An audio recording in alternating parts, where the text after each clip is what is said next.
hapon ng entrance. Alam niyo mga kabibs, may istorya po ang aking pagbiyahe papuntang Marinduque kasi nasiraan yung bus na sinakyan ko, tapos lumipat ng isang bus, tapos dinrap kami, tapos eto sumakay ng tricycle. Nakatatlong sakay po ang inyong ate babes bago makarating ng pier ng Pantalan.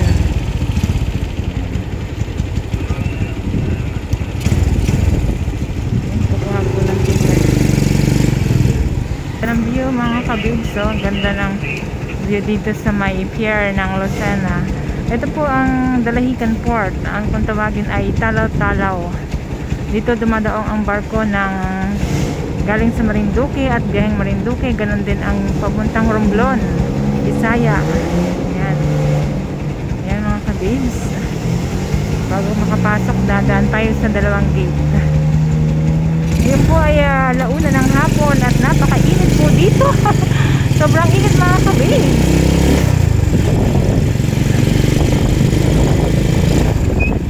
Delay po ang biyahe ni Ate Babes kasi nga po nagkaroon ng sinasahang disgrasya doon sa sinakyan kong bus. Mag-isa na po bumiyahe ang inyong ate.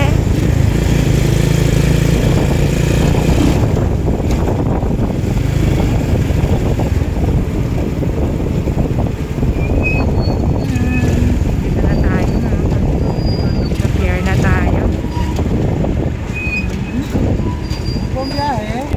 Ayan mga kabibs, pasok na tayo. Grabing init mga kabibs, sobra. Alauna po ng hapon. Kung siguro hindi po kami nagkaroon ng aberya sa bus na sinakyan namin, baka nakaabot ako sa biyahe. Ito. Ayan po. Philippine Sports Lucena City. Ito po yung passenger terminal building ng entrance. Ayan. Kukuha tayo ng ticket dyan mga kabibs. Sobra. Minsan-minsan lang po talaga ako nagbabiyahe mga kabibs ng araw dahil lagi po akong gabi nagbabiyahe.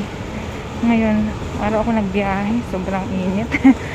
So, napilitan mga kabibs. Ayan. Dito po yung kuhaan ng ticket.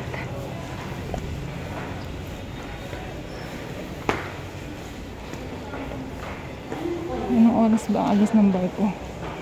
Oh my God, 4 PM ang Romblon. Ay, Romblon pala yan mga kabibs. Balanakan, 2:30. Ayan mga kabibs, at biyaheng 2:30 ang masasakyan natin.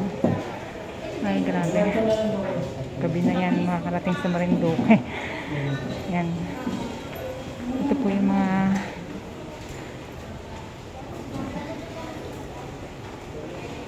nandito po ang lahat ng biyahe mga kabibs. Ayan.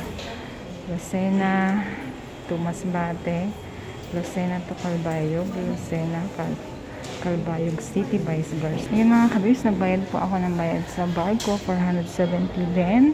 30 pesos sa terminal fee. At papasok na tayo dito sa entrance. Ayan. Papasok na tayo dito sa entrance ng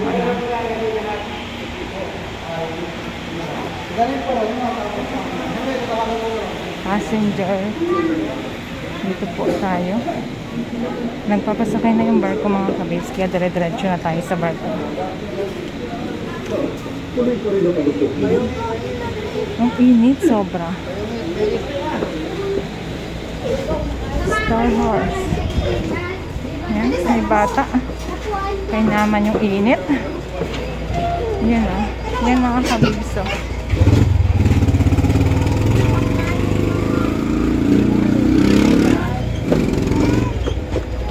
Dito po, ayan, sa pier ng Dalahican. Napakainit. Yan mga kabibs. Doon tayo sa dulo, sa Star Horse.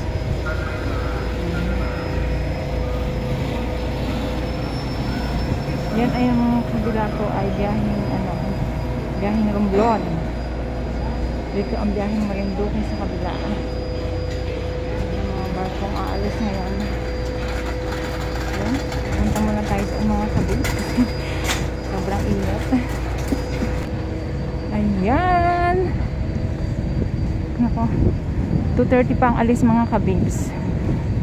3 hours to 4 hours ang biyahe niyan. Kaya ano, gabi na tayo talaga makarating. Umalis ba yung ate babe sa Maynila ay 8 o'clock ng umaga. Mabiruin mo yun mga kabibs. 12 hours na biyahe ang inyong ate. Galing pa tayo ng night shift. Ay nako. Buti na lang din at medyo nakaidgit tayo sa bus kahit paano. Ayan. Dito na tayo.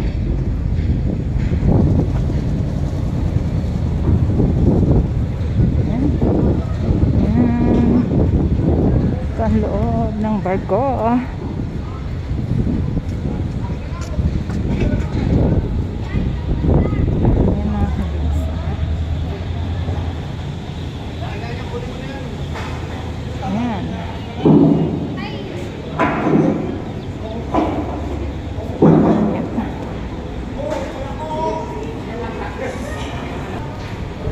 Babes, nandito na tayo sa taas. Pero kailangan mo nang kumain ng ate babes para makapag-recharge. Hindi pa tayo nag-almusal, hindi pa nagtanghalian. Ayan.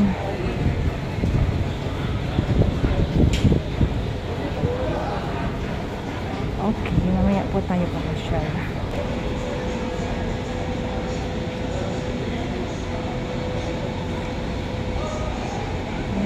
Babes, ito po ang paligid ng Lucena Port.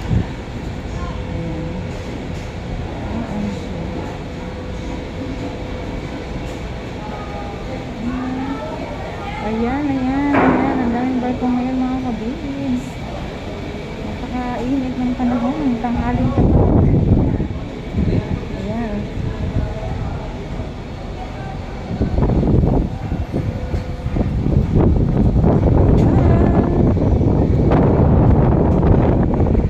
Barko ngayon mga kabibs. Siguro kakain ko muna yung ate. Ayan mga kabibs, at nandito na tayo sa Lucena Port, sa Dalahican Port mga kabibs. Ayan no, complete gift po yung ate dahil sobrang init dito. Napakainit ng panahon. Biyaheng Marinduque si ate babes ngayon. Nasa likuran po ang napakaraming barko. Kaya mga kabibs, siguro kakain po muna ako. Dahil hindi po ako kumain ng lunch. Ayan.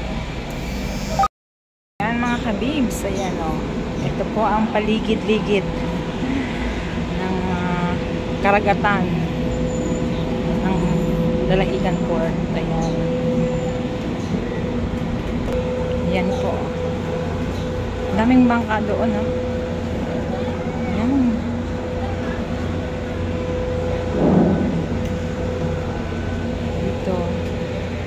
Parang mas okay dito ang pwesto mga kabibs kasi maganda ang araw dito. Ayan o.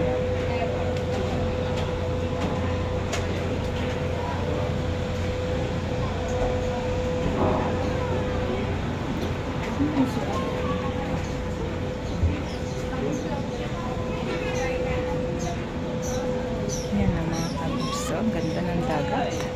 Kaya lang sobrang init.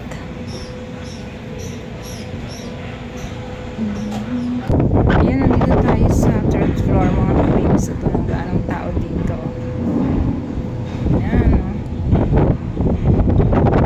Parang gusto ko dito. Parang mas gusto ko dito. Ayan. Total meron naman ako sundo mamaya. Ano natin kung anong klase dito. Dito sa una.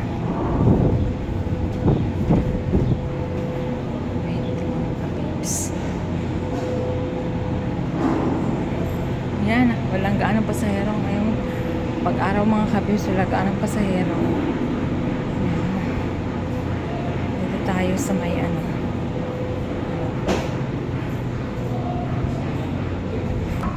Wow, ang ganda dito mga kabibs. Nasa third floor. Ano nandito. Ano ba to? Sa salbabida. Ayan mga kabibs. Ganda po dito.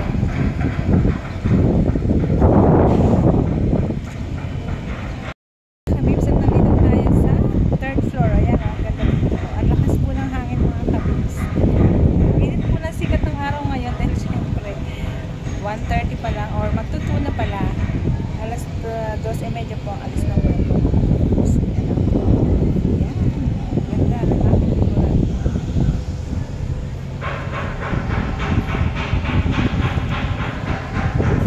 O diba mga kabibs?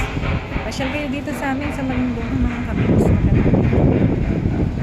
Dito pa lang yan sa pier.